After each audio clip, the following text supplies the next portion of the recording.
Praise the Lord. கிறிஸ்துவுக்குள் பிரியமான எனக்கு அன்பான சகோதரனே சகோதரியே, இந்த நாளிலுமாய் கூட கர்த்தருடைய வார்த்தையோடு கூட கர்த்தராகிய இயேசுவின் நாமத்தினால இந்த வீடியோவை பார்த்து கொண்டிருக்கிறதான உங்கள் அனைவரையும் நான் வாழ்த்தி வரவேற்கிறேன். ஹல்லேலூயா, ஹல்லேலூயா. எத்தனை பேர் இந்த நாள்ல சந்தோஷமா இருக்கிறீங்க? ஆமென். ஆமாங்க, நாங்க கர்த்தருடைய பிள்ளைகள்ங்க. இந்த நேரமும் சந்தோஷமா இருக்கணும். ஆமென்.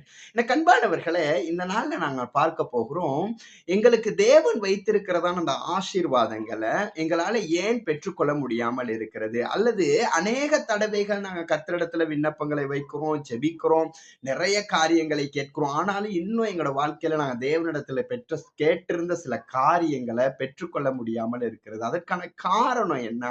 ஏன் அந்த ஆசீர்வாதத்தை எங்களால பெற்றுக்கொள்ள அப்படின்னு சொல்லி இன்றைக்கு நாங்கள் பார்க்க போகிறோம். ஹல்லேலூயா. ஏங்க நாங்க ஜெபிச்சு அந்த ஜெபங்களுக்கெல்லாம் தேவன் பதில் கொடுக்கிறார்ல? நான் ரட்சிக்கப்பட்டிருக்கிறேன், ஆண்டவருக்காக எல்லா காரியங்களும் செய்றேன், ஆனா என்னால பெற்றுக்கொள்ள முடியல அப்படிங்கிற ஒரு கேள்வி உங்களுக்குள்ள இருக்குங்களா? பாருங்க, ஏன் எங்களால அதை பெற்றுக்கொள்ள முடியல அப்படின்னு சொல்லி இன்றைக்குள்ள வசனம் என்ன சொல்லுது அப்படின்னு சொல்லி நாங்க பார்த்தோம்னு சொன்னா, யாக்கோபின் புத்தகம் 1வது அதிகாரம் அதனுடைய 6, 7, 8 வசனங்களை நாங்க பார்த்தோம்னு சொன்னா பாருங்க, வசனம் மிகவும் அழகாக தெளிவாக சொல்லுகிறது. ஏன் நாங்க தேவனிடத்துல கேட்கிற சில காரியங்களை எங்களிடத்துல இருந்து நாங்க தேவனிடத்துல இருந்து பெற்றுக்கொள்ள முடியல அப்படின்னு சொல்லி இன்னைக்கு வசனம் மிகவும் தெளிவாக அழகாய் சொல்லுகிறது. பாருங்க, ஆனாலும் அவன் எவ்வளவாகிலும் சந்தேகப்படாமல் விசுவாசத்தோட கேட்க கடவான். பாருங்க, வசனம் சொல்லுது, ஒரு மனுஷன் தேவனிடத்துல கேட்கிற பொழுது அவன் சந்தேகப்படாமல் கேட்க கடவான் அப்படி என்று சொல்லி வசனம் சொல்லுதுங்க. விசுவாசத்தோட கேட்க கடவான்.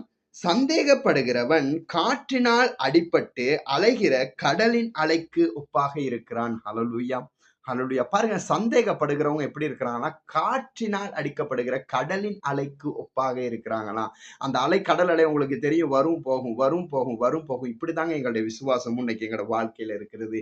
அதனால தாங்க எங்களுடைய வாழ்க்கையில இன்னுமாய் ஆசீர்வாதத்தை சுதந்திரித்துக் கொள்ள முடியல. பாருங்க, அப்படிப்பட்ட மனுஷன் தன் கர்த்தரிடத்தில் எதையாகிலும் பெறலாம் என்று நினையாதிருப்பானாக. ஆமென்.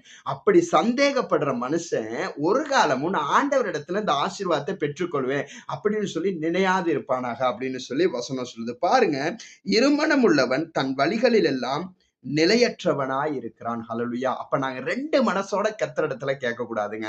நாங்க விசுவாசத்தோட, நம்பிக்கையோட, தேவன் இதனுக்கு நிச்சயமா தருவாரு அப்படிங்கிற விசுவாசத்தோட உங்களால கேட்க முடியுமா? உறுதியான நம்பிக்கையோட உங்களுக்கு இருக்க முடியுமா இருந்து சொன்னா கர்த்தர் உங்களோட வாழ்க்கையில பெரிய காரியங்களை செய்வார். ஆகையினால சந்தேகப்படாம தேவனிடத்துல கேட்டு பாருங்க. நிச்சயமாய் அந்த ஆசீர்வாதத்தை, அந்த சுதந்திரத்தை இன்றைய நாளிலே நீங்கள் சுதந்திரித்துக் கொள்வீங்க. கர்த்தர் தாமே இந்த நாள் முழுவதும் உங்களை ஆசீர்வதித்து வழி நடத்துவார். Amen. God bless you.